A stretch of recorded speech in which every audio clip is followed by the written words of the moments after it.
الحمد لله كفى وسلام على عباده الذين اصطفى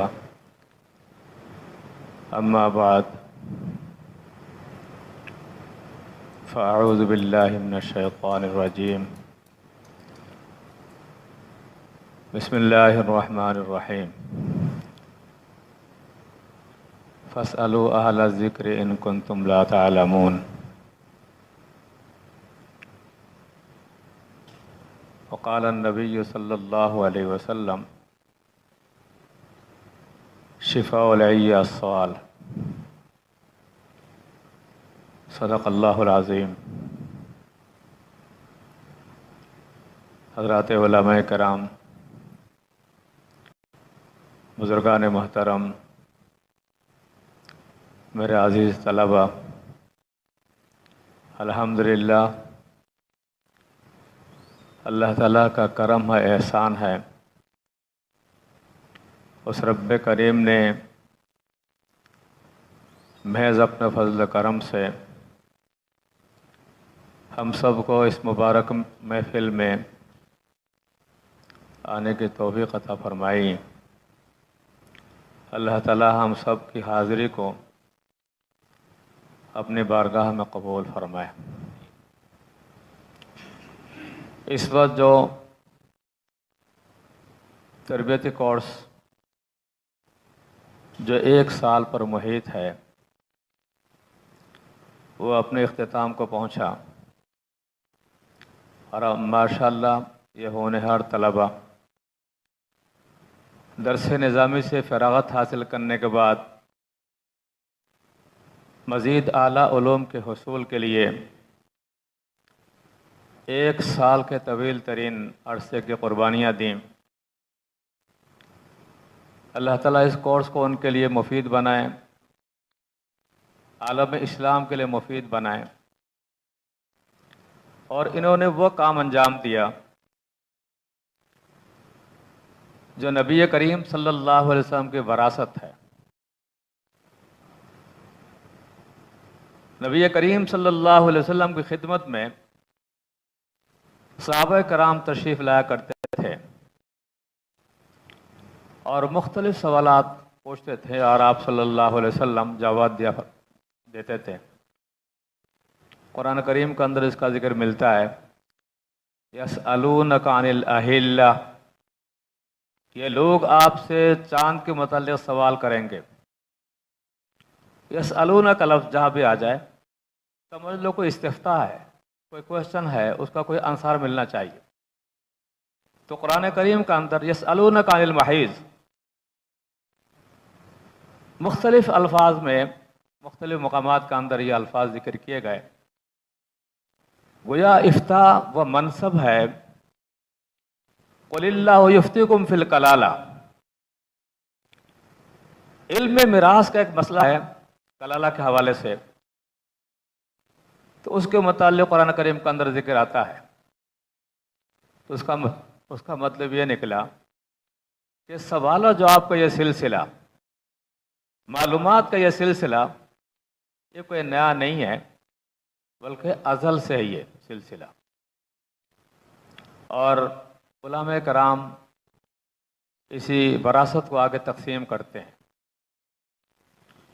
کہ درس نظامی کے کورس کے بعد اب یوں سمجھ لیں میڈیکل لائن میں کہ کسی نے صرف اور صرف MBBS کا کورس کیا، اور اس کو جب تک وہ ہاؤس جاب نہ کریں اور مزید 5 سال کا طویل ترین عرصہ استعمال نہ کریں تو کوئی ماہر ڈاکٹر نہیں کہلائے گا، وہ صرف کان اور ناک اور اس کے حوالے سے رہ جائے گا، بخار وغیرہ کے متعلق رہ جائے گا۔ کسی خصوصی میدان میں قدم رکھنے کے لیے اسپیشل کورس کرنے کی ضرورت ہے۔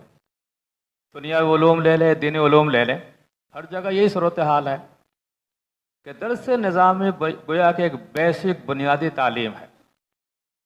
آگے کسی محاذ پہ عمدگی حاصل کرنے کے لیے، پختگی حاصل کرنے کے لیے مزید اضافی کورسز کیے جاتے ہیں، جس کو ہم اپنے علم دین کے حوالے سے تخصص کہتے ہیں۔ تخصص الفقہ ہے، فی الحدیث ہے، فی القراءت ہے، وغیرہ وغیرہ، فی الادب، فی اللغت۔ مختلف کورسز کے ذریعے انسان جس فیلڈ میں میدان میں آگے جانا چاہتا ہے اس کے لیے الگ سے کورس کرنا پڑتا ہے. اور میں یہی کہوں گا ساتھیوں کو کہ درس نظامی ایک پل ہے، صرف اسی پہ آپ اکتفا نہ کیجیے. اگر آپ چاہتے کہ معاشرے کو کوئی فائدہ پہنچائیں، اس لیے کہ علم فتویٰ، علم فقہ ایک ایسا علم ہے، صبح سے لے کر شام تک، شام سے لے کر صبح تک ممکن ہے کوئی بندہ آپ سے یہ نہ پوچھے کہ حدیث متواتر کون سی ہے، حدیث مشترک کون سی ہے، حدیث مشہور کون سی ہے. ممکن ہے کوئی آپ سے سوال نہ کرے، لیکن یہ سوال یہ ضرور آپ سے کیا جائے گا کہ فجر کی 2 سنتیں ہم جماعت کے ساتھ ادا کر سکتے نہیں کر سکتے. ان سنتوں کی ادائی کا طریقہ کار کیا ہوگا؟ مسجد میں داخل ہوں گے تو سیدھا بیٹھ داخل کریں گے یا الٹا بیٹھ داخل کریں گے؟ پانی پئیں گے تو کھڑے ہو کے پانی پئیں گے، بیٹھ کر پانی پئیں گے؟ روزمرہ کے جتنے مسائل ہیں اس کا تعلق علم فقہ سے ہے. اور علم فقہ کوئی نئی چیز نہیں ہے، قرآن و سنت کا تربہ ہے، قرآن و سنت کا سمجھ لے خلاصہ ہے، مغز ہے وہ. ورنہ تو قرآن کریم کی آیتیں، قرآن کریم کو اللہ پاک نازل فرمایا 23 سال کے طویل ترین عرصے میں، وہاں صرف اور صرف ایک اصولی بات ملتی ہے، تو وہاں تشریح نہیں ہے. اگر تمام تو تشریح آ جائے تو 30 پاروں میں قرآن کریم مکمل نہ ہوتا. 23 سال کے طویل ترین عرصے میں صرف 30 پارے ہمارے سامنے ہیں. اس کا مطلب کیا ہے؟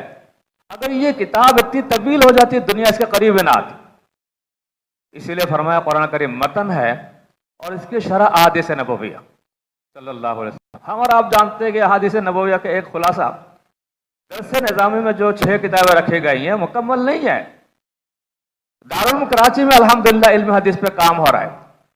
الجامعہ المدونہ کے نام سے کہ روئے زمین کے اندر جتنی حدیثوں کا سلسلہ ملتا ہے، سیاستہ کے حوالے سے، دیگر کتب کے حوالے سے 20 30 جلدوں میں ایک کتاب ہے. علاوہ سنن 21 جلدوں میں ایک کتاب ہے.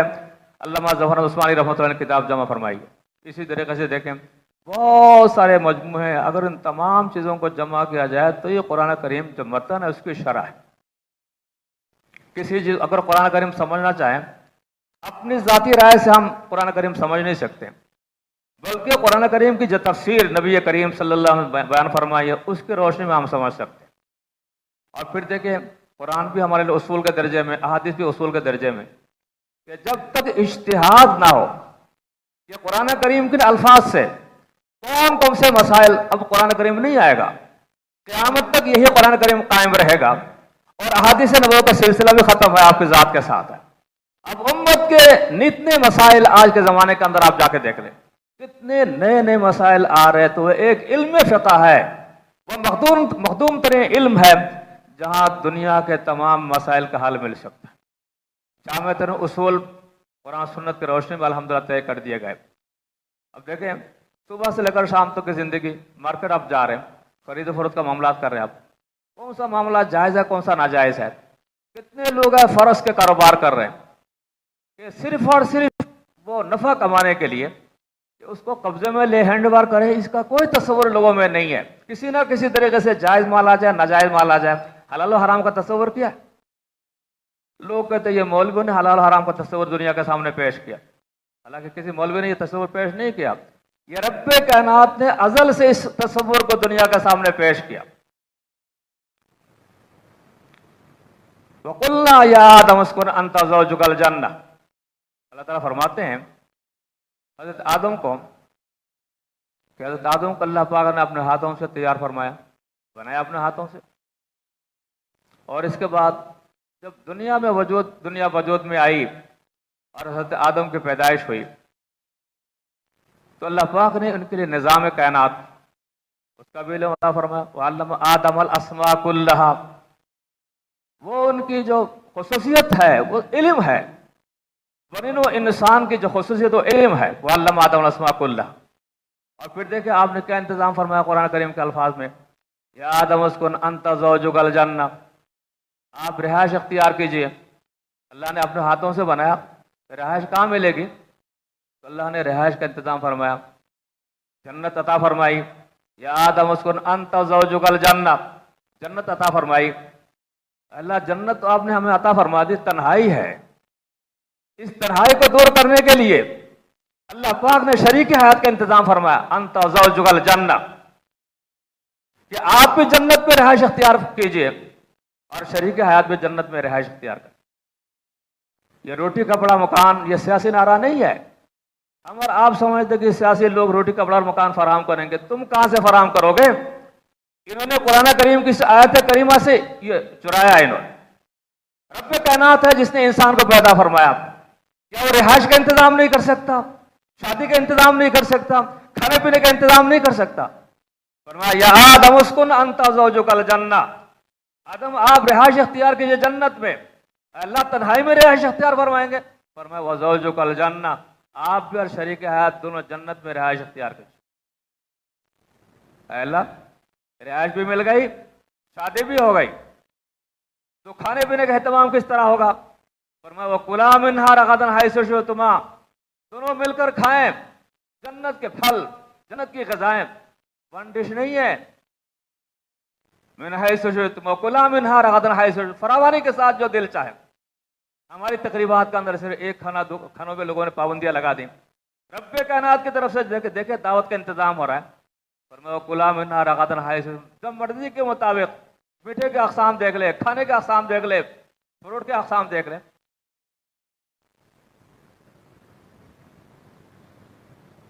وَلَكُمْ فِيهَا مَا تَشْتَهِي أَنفُسُكُمْ وَلَكُمْ فِيهَا مَا تَدَّعُونَ، فرمایا جنت وہ مقام ہے جو تمہارے دل میں کسی چیز کا خواہش اور تڑپ پیدا ہو جائے تو اللہ پاک عطا فرماتے ہیں، مانگنے کی ضرورت نہیں ہے، خود بخود وہ فروٹ وہ پھل تمہارے سامنے آئیں گے۔ فرمایا اللہ رہائش بھی مل گئی، شریک حیات بھی مل گئے، کھانے پینے کا سامان بھی ملا، اور فرمایا تم اتنے آزاد نہیں ہو، کھانے پینے کے سامان تمہیں مل گئے، اور فرمایا وَلَا تَقْرَبُوا هَٰذِهِ الشَّجَرَةَ، خبردار اس درخت کے قریب نہ جاؤ۔ کیا مطلب اس کا؟ دارالفتہ ہے، حلال و حرام کا تصور مولویوں نے پیدا نہیں کیا۔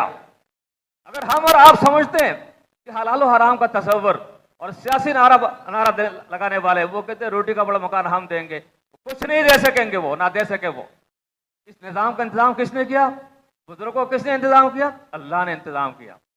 انسان کو اللہ پاک نے اپنے ہاتھوں سے پیدا فرمایا۔ اس کا مطلب یہ ہوا شادی بھی انسان کی بیسک ضرورت میں شامل ہے، مکان بھی انسان کی بیسک ضرورت میں شامل ہے، اور روٹی کپڑا مکان بھی بیسک ضرورت میں شامل ہے۔ یہ کس نے فراہم کیا؟ بولو بھائی، کس نے فراہم کیا؟ بولو نا، کس نے فراہم کیا؟ یہ بلند آواز سے اللہ نے۔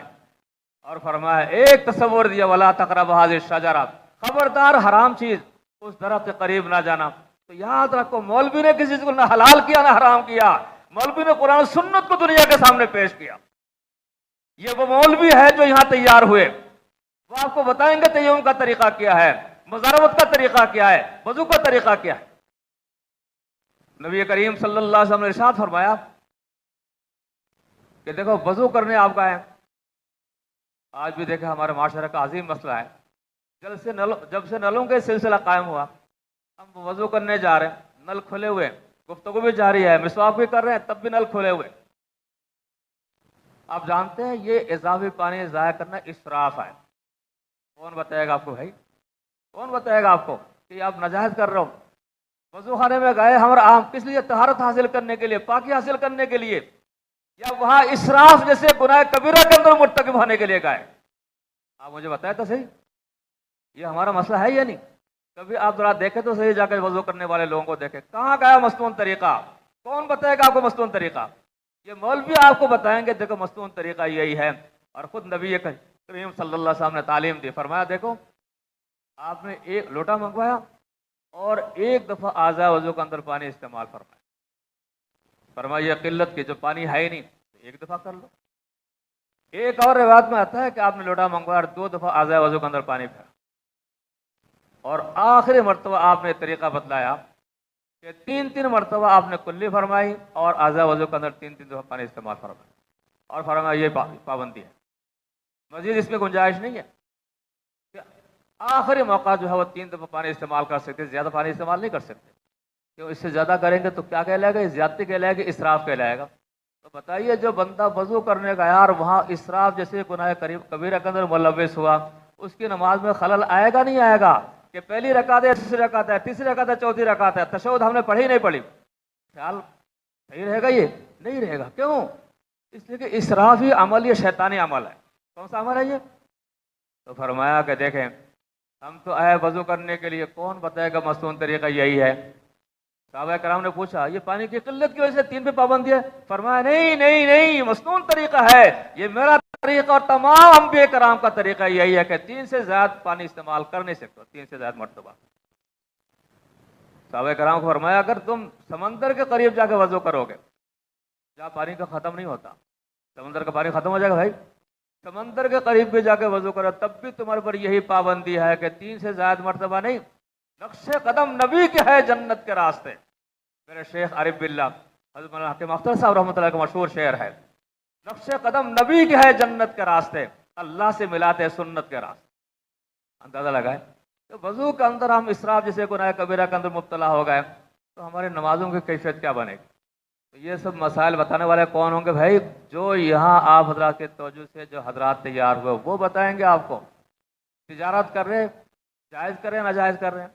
حضرت مفتی محمد شفیع صاحب رحمۃ اللہ علیہ کے پاس ایک بزرگ آیا کرتے تھے اور ہر سال حضرت سے فرمائش کرتے حضرت میرے دعا فرما دیں کہ میرے کاروبار میں کچھ برکتیں آ جائیں، کچھ اضافہ ہو جائے. اگلے سال پھر آ گئے، پھر وہی دعا، حضرت دعا فرما دیں. اگلے سال پھر آ گئے، حضرت کاروبار کے اندر کوئی برکت نظر نہیں آ رہی، آپ دعا فرما دیں. آپ نے پوچھا بھائی یہ تو بتاؤ تمہارا کاروبار کیا ہے؟ اب وہ بتا نہیں رہا، کہتے نہیں بتاؤ کوئی مسئلہ نہیں ہے. آخر کار اس بندے نے کہا کہ میرا کاروبار سٹے کا کاروبار ہے، جوئے کا کاروبار ہے، اور اس کے لیے حضرت سے دعائیں کروا رہا ہے.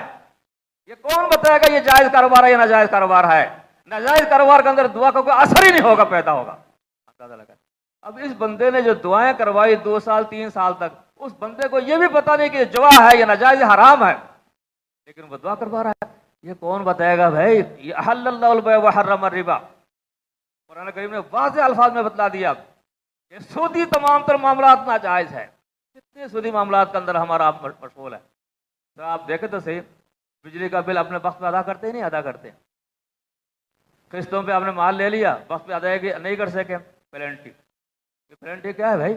یہ روزمرہ گھریلو مسئلہ ہے. بجلی کا بل ہم نے ادا نہیں کیا اپنے وقت پر، یہ 100 روپے 50 روپے ہر بندہ سود دینے کے اندر مبتلا ہے، اننون طریقے سے، نامعلوم طریقے سے ہر بندہ سودی معاملات کے اندر مبتلا ہے. ایک بندہ آ رہا ہے آپ کو رینٹ پہ مکان لینے کے لیے، عام معاشرے کے اندر کرایہ 25,000 ہے، تو کہتے ہیں یار ایسا کرو مجھے آپ 30 لاکھ روپے دے دو اور 5,000 روپے کرایہ دے دیا. یہ کیا ہے بھائی؟ یہ تو بتایا تو صحیح. آنکھیں کھولنے کے لیے اس طرح کے کورس کی ضرورت ہے. سودی معاملات کی اتنی زیادہ کثرت ہم اور آپ بتا نہیں سکتے ہیں. یہ بجلی کا بل ادا کر رہے ہیں اس میں بھی وقت پہ ادا نہ کرنے سے سود ادا کر رہے ہیں. قسطوں کے معاملے میں اچھا جی آئے دن بے شمار لوگ مکان لے رہے ہیں، گاڑی لے رہے ہیں، پتہ نہیں کیا کیا لے رہے ہیں. تو ذرا سی انہوں نے کہہ دیا ٹھیک ہے کوئی مسئلہ نہیں، حتیٰ کہ حکومت بھی شامل ہے اس کے اندر، حکومت بھی شامل ہے. اس نے بجلی کے بل کے اندر اضافی رقم کیوں لگائی؟ ان کو بتانے ان کا قبلہ کون درست کرے گا؟ یہ تم سود کما رہے ہو اور سود کے ساتھ اعلان جنگ ہے. اللہ پاک اس لیے فرمایا احل اللہ البیع وحرم الربا، سودی معاملات کو اللہ نے حرام قرار دیا. تو لہٰذا آپ دیکھ لیں جو مکان جس کا رینٹ ہے 15,000 25,000 روپیہ، اس سے زیادہ رقم ایڈوانس لے لی اور آپ کہتے جی 15,000 کے بجائے 25,000 کے بجائے 5,000 روپے دے دیں. یہ بچا آپ نے کس کے بدلے میں؟ یہ سودی معاملات ہے. شادی بیاہ کے اندر لوگ لفافے دے رہے نہیں دے رہے بھائی حاجی صاحب بولو نا، دے رہے نہیں دے رہے یا کنجوسی کرتے ہو کیا؟ دے رہے ضرور. اچھا ہر بندہ رجسٹر لے کے وہاں بیٹھا ہوا ہے، وہ لکھ رہا ہے اس نے کیا دیا کیا نہیں دیا. لفافہ آپ دے رہے ہیں، وہ بندے کو اس کی لسٹ کے اندر لکھا ہوا ہے اسے 5,000 روپے دیے. یار میں نے 5,000 روپے دیے، اس نے کیا کیا؟ اضافی رقم نہیں دیا. یہ 5,000 کے بدلے 6,000 جو آپ دے رہے ہو ایک بدترین سود ہے. یہ اپنی زندگی کے اندر اپنے دعوتوں کے اندر یہ چیز ملوث ہے. وہ کبھی ہم نے سوچا بھی ہے یہ گفٹ کے نام سے ہم جو سودی معاملات کر رہے ہیں؟ یہ کون بتائے گا بھائی آپ کو؟ بزرگوں آپ تو بتایا تو صحیح، ان کی طرف آپ کی توجہ نہیں ہے. یہ وہ قوم ہے، ہم القوم لا یشقى جلیسہم، یہ وہ جماعت ہے پاکیزہ جماعت ہے، ان کے ساتھ اٹھنے والا بیٹھنے والا محروم نہیں جائے گا. بندہ آ رہا ہے یہاں داخل ہونے کے لیے، کوئی مقصد نہیں ہے کسی کو بلانے کے لیے، میسج پہنچانے کے لیے. اوپر سے فرشتے پوچھتے ہیں یار یہ جو بندہ آیا کوئی مقصد یہاں بیٹھنے کا نہیں ہے، سننے سنانے کا نہیں ہے، مسئلے مسائل پوچھنے کا نہیں ہے، اس کو کس لسٹ میں ہم اس کا نام شمار کریں؟ آواز آتی ہے صدا آتی ہم القوم لا یشقى جلیسہم، یہ وہ پاکیزہ جماعت ہے، ان کے ساتھ اٹھنے والا بیٹھنے والا محروم نہیں جائے گا، لکھو نیکوکاروں کے صف میں اس کا نام بھی لکھو۔ یہ وہ مبارک جماعت ہے، علماء کرام کی جماعت ہے، انبیاء کے وارث ہے۔ لا یوارث دینارا ولا درہما، انبیاء کرام پیسوں کا، درہم کا، دینار کا وارث نہیں بناتے بلکہ علم کا بناتے ہیں۔ اور میں نے آپ کو بتا دیا حضرت آدم کی خصوصیت کیا ہے؟ علم ہے، اسی علم کو تقسیم کرے، ڈیوائڈ کرے، دنیا کے اندر تقسیم کرنے میں لگے ہوئے ہیں۔ یہ وہ لوگ ہیں جو حلال و حرام کا تصور آپ کے سامنے پیش کر رہے ہیں، اور وہ قرآن کریم کا فلسفہ، قرآن کریم کا تصور آپ کے سامنے پیش کر رہے ہیں۔ کن کن معاملات کے اندر، سودی معاملات کے اندر ہم جکڑے ہوئے ہیں اور کہتے ہیں یار کاروبار کر رہے ہیں، پیسے جو ہے وہ برکت نہیں ہے۔ برکت کس چیز کا نام ہے؟ ہمارا آپ سیلری کماتے ہیں، مہینے کے اندر دیکھ کسی کے 4 لاکھ 5 لاکھ روپے کما رہے، اور ایک بندہ حلال کما رہا ہے، اس کی تنخواہ جو ہے 20,000 25,000 روپیہ، کہتے یہ بھی مہینہ گزار رہا ہے، اور وہ بھی 4 لاکھ والا وہ بھی مہینہ گزار رہا ہے۔ مہینے کے اندر کتنے ہفتے ہوتے ہیں بھائی؟ بولو بھائی کتنے ہفتے ہوتے؟ 4۔ پہلا ہفتہ آتا ہے، پیسے تنخواہ مل گئی ماشاءاللہ، دونوں خوش ہے، شوہر بھی اور بیوی دونوں خوش ہے، خوشی خوشی زندگی گزار رہے ہیں۔ پہلا ہفتہ کون سا ہے؟ خوشی خوشی، پیسے آ رہے ہیں، وہ بچے بھی آ رہے ہیں، پیسے مل رہے ہیں ان کو۔ اچھا اگلا ہفتہ آ رہا ہے، اب خوشی خوشی نہیں، اب راضی خوشی۔ کیا بھائی؟ اب تھوڑی سی تبدیلی ہو گئی۔ کیا آ گئی تبدیلی؟ ایک لفظ کو ہم نے سائلنٹ کر دیا، اب خوشی خوشی نہیں بلکہ کیا ہے؟ راضی خوشی، تھوڑی سی تنگی ہو۔ تیسرا ہفتہ آ رہا ہے، اب کیا ہے؟ کشاکشی۔ بولو نا بھائی، بولو نا، کیا یہ؟ کیوں نہیں بولتے آپ؟ کشاکشی۔ اور چوتھا ہفتہ آتا ہے، ایک آخری ہفتہ، اینڈ ہے، وہ کیا ہے؟ فاقہ کشی۔ حاجی صاحب بولو نا، کیا ہے؟ فاقہ کشی یا خودکشی۔ آج کے زمانے میں دونوں الفاظ چلتے ہیں۔ ایک بندہ جو 4 لاکھ کی اتنی بڑی تنخواہ اٹھا رہا ہے، اور اس کی بھی کیفیت یہی ہے، اور ایک امام صاحب حلال روزی کمانے والے، ایک عام تاجر حلال روزی کمانے والا، اس کی سیلری دیکھے، کیا سیلری ہے ہی نہیں، جو کمائی ہے اس کے 20,000 50,000 روپیہ۔ تو کیا چیز ہے؟ وہاں برکت نہیں ہو رہی، یہاں برکت کیوں ہو رہی ہے؟ برکت ان نون چیز ہے، برکت تو ہم پکڑ نہیں سکتے، کہیں برکت رکھی ہوئی نہیں ہے، نام کسی کا رکھ دو برکت علی، بس البرکہ نام رکھ دو، یہ نام کا ہوگا، برکت کوئی اور ہی چیز ہے۔ کہ دیکھو وہ تنخواہ جو آپ نے 20,000 25,000 روپے، وہ ختم ہی نہیں ہوتی تنخواہ۔ کیوں نہیں ختم ہوتی؟ بچے بیمار نہیں ہوتے۔ بولو بھائی، ڈاکٹروں کو فیس دینے کے لیے ضرورت ہی نہیں ہے، بچے بیمار نہیں ہوتے، بندہ کسی کرائسس کے اندر مبتلا نہیں ہوتا۔ گاڑی ہے ہی نہیں تو ایکسیڈنٹ کیسے ہوگا؟ بولو بھائی، گاڑی ہے ہی نہیں تو ایکسیڈنٹ کا مسئلہ ہی نہیں ہے، کوئی مرڈر کیس نہیں ہے، کچھ نہیں ہے۔ دیکھو اس طریقے سے نہ ڈاکٹر کے پاس جانے کی ضرورت ہے، نہ کسی کیسز میں مبتلا ہے، شریف انسان اپنے زندگی گزار رہا ہے۔ اس میں کرائسس میں، تنخواہوں میں، ڈاکٹروں میں، اس میں ساری رقم برباد ہو گئی، اینڈ پہ جگہ دونوں برابر ہو گئے۔ یہ خود بیمار نہیں ہوتا، بچے بیمار نہیں ہوتے، اور عام اسکولوں میں تعلیم حاصل ہو جاتی ہے، اور بڑوں کے جو چودھریوں کے بیٹے ہیں کہ نہیں یہاں نہیں ہے، برطانیہ لے جاؤ اعلیٰ ڈگری حاصل کرنے کے لیے۔ ظاہر بات ہے جتنے انگریزی اسکول آج کل کھلے ہوئے ہیں، حکومت کا سب سے بڑا بجٹ آپ دیکھیں کسی جگہ، ہر سال دیکھ لیں کہ تعلیم، ایجوکیشن، اس کے نام سے سب سے بڑا بجٹ آتا ہے۔ تو بھئی اگر یہ بجٹ آپ لے رہے ہو تو یہ ناجائز اسکول کہاں سے آ گئے؟ یہ پرائیویٹ اسکول کہاں سے آ گئے؟ ہم نے تو بچپن کے اندر یہ سن رکھا تھا کہ پہلی جماعت، دوسری جماعت، تیسری، اب یہ بچے کہاں سے؟ پریپ 1 پریپ 2 پریپ 3، یہ کہاں سے آ گئے؟ اب اور ہم سمجھتے ہیں انگریزی اسکولوں کے اندر ہم پڑھا رہے ہیں، یہ علم نہیں ہے، تجارت ہے، بزنس ہے، یہ علم نہیں ہے۔ علم فری میں ہونا چاہیے۔ کیا ہونا چاہیے بھائی؟ تعلیم فری میں ہونا چاہیے۔ اب غریبوں کے بچے کسی جگہ جا رہے ہیں، ان کو نوکری نہیں ملتی، اور باہر کے لوگ، وہ ڈگری ہولڈر باہر سے آ رہے ہیں، وہ نہ کو یہاں کے معاشرت سے واقف ہے، نہ ان کی تربیت یہاں ہوئی، نہ بحیثیت مسلمان کے، بحیثیت پاکستانی کے، جو ہمارا جو ایک کلچر ہے اس سے واقف ہی نہیں ہے۔ ایسے لوگ حکمران بن جائیں گے تو کیا ہوگا؟ قرضے پہ گزارا ہوگا۔ بولا بھائی کس پہ گزارا ہوگا؟ قرضے پہ گزارا ہوگا۔ اس لحاظ سے اسلامی معیشت کا سمجھنے والے یہی لوگ ہیں۔ اسلامی معیشت کا سمجھنے والے کون ہیں؟ حضرت یوسف علیہ السلام نے کیا دیا؟ وزیر خزانہ بنایا نا ان کو، کہ جی آؤ انشاءاللہ مال کو تقسیم کریں گے نبوت کے روشنی میں۔ اس لحاظ سے آپ اپنے تمام معاملات کو آپ دیکھنا چاہیں، شادی بیاہ کے معاملات کو آپ دیکھ لیں، شادی بیاہ کے معاملات کو دیکھ لیں، کہ ایک ایک دعوت پہ کتنی رقمیں اڑاتے ہیں، اندازہ لگا۔ بھائی مختصر طریقہ ولیمہ کر لو یہ ہے، اور آپ دیکھو اس کے بعد یہ اپٹن ہے، یہ پھر یہ کیا ہے، آگے پیچھے نام تو ہمیں آتا نہیں، کہ منگنی ہے، اس کی تقریب اس کی تقریب، کون ہے بھائی، کہاں سے اس کا جواز ملا؟ آؤ ان تمام مسائل کو درست کرنے کے لیے دارالفتہ کے اندر آپ کو بتائیں گے سنت کی روشنی میں کہ یہ حلال ہے، یہ جائز ہے، یہ ناجائز ہے۔ تو اگر ہم رسم و رواج کو ہم چھوڑ دیں تو انشاءاللہ ہماری زندگی کا اسٹائل بہت بہتر ہو جائے گا۔ اللہ پاک ہمیں نصیب فرمائے ان چیزوں کو سمجھنے کے لیے۔ قربانی دے، اپنی اولاد کی قربانی دے۔ اگر آپ چاہتے ہیں دنیا کے اندر آپ زندہ رہے، آخرت کے اندر بھی زندہ رہیں، آخرت کے اندر بھی زندہ رہیں، تو ایک ہی طریقہ ہے علم دین کو فروغ دیں، ایک ہی طریقہ علم دین کو فروغ دیں۔ وہ بچے پاکستانی کہلائیں گے، مسلمان کہلائیں گے، مومن کہلائیں گے، نمازوں کی پابندی کریں گے۔ آج کوئی کسی انسان کا انتقال ہو جاتا ہے، ہر کسی کے ساتھ ہے، نہلانے کے لیے ہم رینٹ پہ لے کے آ رہے ہیں کسی بندے کو، بھائی تمہاری اولاد کہاں گئی؟ کیا اس کو مرنا نہیں ہے؟ کیا اپنے ابا جان کو غسل نہیں دے سکتا؟ یہ کفن کا طریقہ اس کو نہیں آتا؟ باہر کے لوگ آ رہے، کرایہ کے لوگ آ رہے ہیں، ان کے اندر صرف پیسے ہیں، وہ محبت نہیں، وہ جذبہ نہیں۔ لہٰذا یہ بیسک تعلیم ہے ہماری۔ نمازوں کا طریقہ ہمیں آ جائے، تیمم کا طریقہ آ جائے، تجارت کا طریقہ آ جائے، کفن دینے کا طریقہ آ جائے، اور اس طریقے سے قبر کھودنے کا طریقہ آ جائے، یہ بنیادی تعلیم ہے۔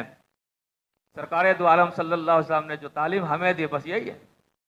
اس لحاظ سے ان تمام مسائل سے بحث کرنے والے لوگ یہی لوگ ہیں جو انہوں نے ایک سالہ کورس کیا ہے، اس میں ہر سبجیکٹ کے متعلق آپ کو مسائل دیے گئے، اور دیکھیں ان کی کتابوں کا اندر جا کے دیکھیں، ایک نہیں۔ حضرت مولانا یوسف الدوانی صاحب رحمۃ اللہ علیہ اخباروں میں لکھا کرتے، 10 جلدوں میں ان کی کتاب آئی ہے، آپ کے مسائل اور ان کا حل۔ بے شمار دنیا جان کے لوگوں نے سوال پوچھا، اس کا جواب آپ نے دیا۔ کون آپ کی تشنے کو بجھا رہا ہے؟ کون آپ کی تجارت کو حلال بتلا رہا ہے؟ کون آپ کو تیمم کا طریقہ بتلا رہا ہے؟ یہی لوگ ہیں نا یہ۔ تو لہٰذا ان کی قدر کو آپ پہچانیں، اپنی اولاد اپنے گھر سے آغاز کریں، اپنی اولاد کو مولوی بنائیں، ملا بنائیں۔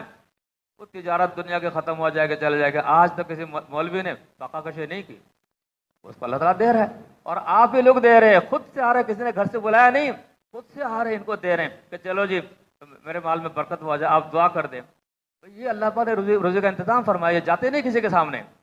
اور کتنے لوگ ہیں MBBS کے ڈگری اور مختلف ڈگریاں لے کر بیٹھے ہوئے، ڈگری ہولڈر ہے، تو کیا ہے، ان کو کچھ روزی نہیں ملتی، وہ کام ہی نہیں کر سکتے۔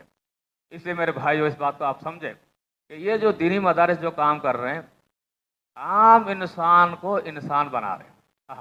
عام انسان کو آپ دیکھیں، بچہ آتا ہے ہمارے سامنے، کچھ نہیں آتا، لیکن 15-20 سال کے بعد آپ دیکھیں معاشرے کے لیے ایک نقشہ پیش کر رہا ہے، ایک آسمان کا چمکتا ہوا ستارہ ہے، وہ لوگوں کے پاس نہیں جا رہا، لوگوں کے مسائل حل کر رہا ہے۔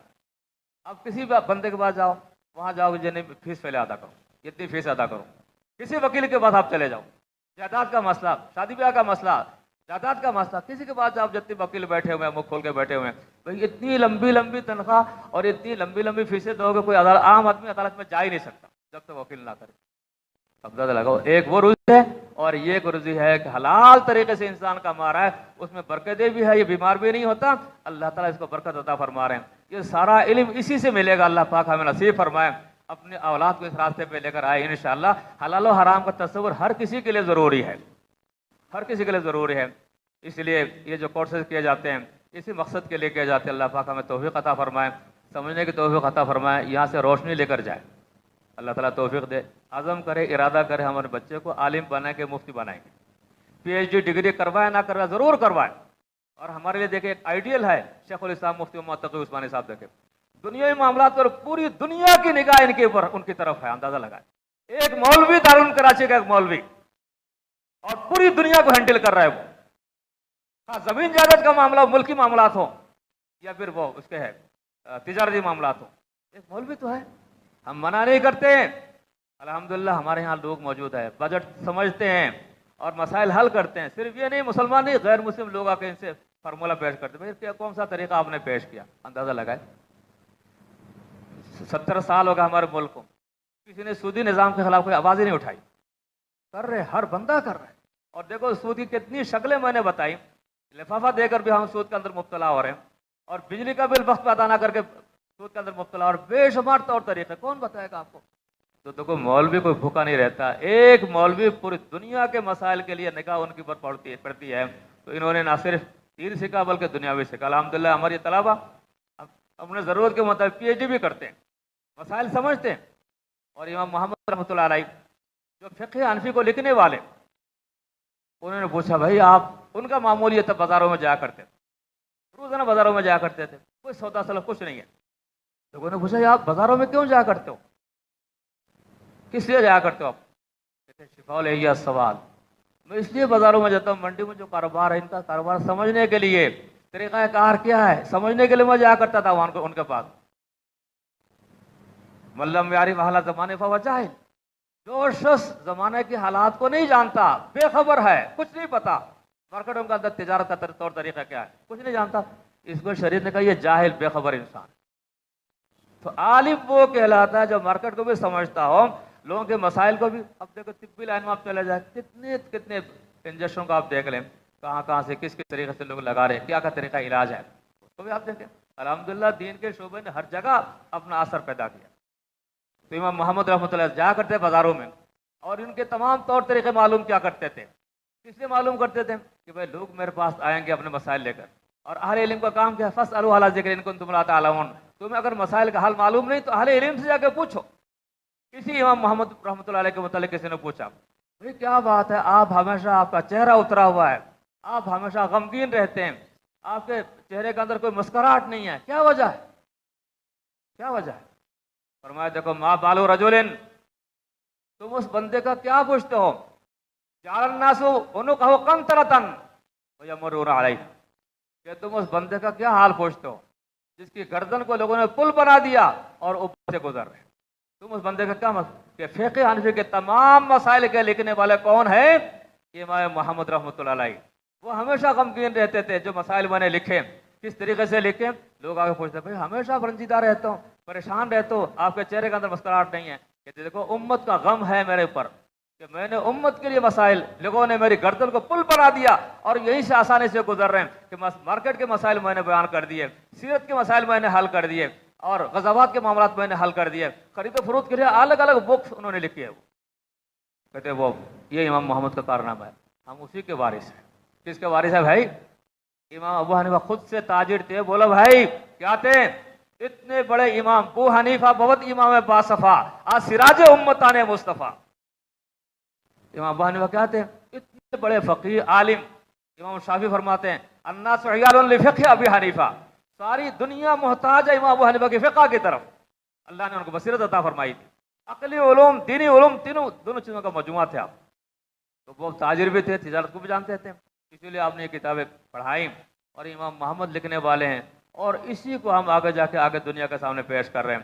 اس لحاظ سے یہاں سے جذبہ لے کر جائے، انشاءاللہ اپنے اولاد کو عالم مفتی بنائیں گے۔ جو ڈگریاں مزید دینا چاہیں، میں کہتا ہوں ون سائیڈڈ تعلیم نہ ہو، میں اس کے حق میں ہوں، ون سائیڈڈ تعلیم نہ ہو، اب دینی علوم بھی سکھائیں، دنیا علوم بھی سکھائیں، رہنا اس کو دنیا میں۔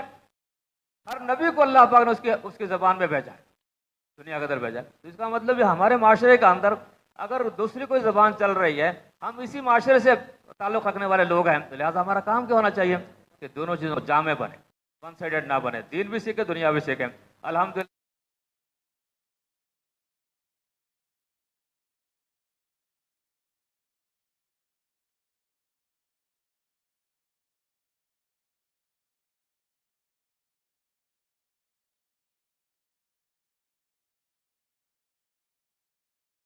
میں ان کو دل سے عطا گہرائیوں سے ان کو مبارکباد پیش کرتا ہوں کہ جو کچھ آپ نے یہاں سیکھا اس کو آگے تقسیم کریں، لوگوں کو بتلائیں، لوگوں کو قریب کریں۔ تو آخر دعوانا الحمدللہ رب العالمین۔